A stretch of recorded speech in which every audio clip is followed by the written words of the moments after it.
16/12/2024 જયારે આ ઝઘડિયા જીઆઈડીસીમાં ગુનો બન્યો ત્યારે આપણા પોલીસ અધિક્ષક એસપી સાહેબશ્રીએ જાહેરાત કરેલી કે આ કેસમાં સ્પેશિયલ ટીમનું ગઠન કરવામાં આવશે. ત્યારે જ મને આ કેસના ગુનાની ગંભીરતા મને ધ્યાનમાં આવેલી અને મેં સરકારમાં જાહેરાત કરેલી કે આ કેસ હું બિલકુલ વિનામૂલ્યે ફ્રીમાં લડવા માંગુ છું, સમાજના અને રાષ્ટ્રના હિતમાં. કેસની કાર્યવાહી દરમિયાન 72 દિવસમાં હાલનો કેસ ચાર્જશીટ ફાઇલ થયા પછી ચલાવીને પૂરો કરવામાં આવ્યો છે. આ કેસમાં સરકારી વકીલ તરીકે અને સ્પેશિયલ પબ્લિક પ્રોસિક્યુટર તરીકે મારી નિમણૂક થયા બાદ એક પણ રૂપિયાની ફીસ મેં લીધેલી નથી અને લગભગ સરકારે ભોગ બનનાર પીડિતાને બચાવવા માટે 11 થી 12 જેટલી ડોક્ટરની ટીમ કામે લગાવેલી હતી. ટ્રાયલ દરમિયાન પોલીસની કામગીરી પણ ઉત્તમ પ્રકારની રહી છે.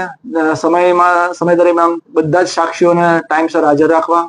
એ લોકોને તૈયાર કરીને લાવવા અને બહુ ઉત્તમ કામગીરી પોલીસ એજન્સી મારફતે બજાવવામાં આવેલી છે. પીએમ કરનાર ડોક્ટરે જુબાનીમાં એ હકીકત જણાવેલી કે ટોટલ 30 ઈજાઓ ભોગ બનનારના પીડિતાના શરીર પર જોવા મળેલી અને એમની જુબાનીમાં એવો પણ પુરાવો રેકોર્ડ પર આવેલો હતો કે પ્રાઇવેટ પાર્ટ ઉપર પણ બ્રુટલ રીતે સળિયો મારવામાં આવેલો હતો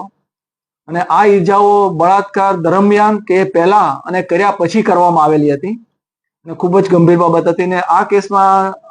રેરેસ્ટ ઓફ ધ રેર કેસની કેટેગરીમાં લાવવા માટે દિલ્હીના નિર્ભયા કાંડના ચુકાદાને પણ ટાંકવામાં આવેલો સરકાર તરફે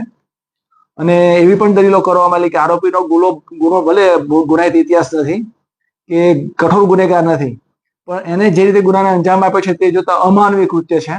એટલે રેરેસ્ટ ઓફ ધ રેર કેસની કેટેગરીમાં લેવા માટે દલીલ કરવામાં આવી અને કોર્ટે માન્ય રાખી અને ચુકાદામાં એવું વર્ડિક કર્યું છે કે તેનો જીવ ન જાય ત્યાં સુધી એને ફાંસીના માંચડે લટકાવી રાખવું.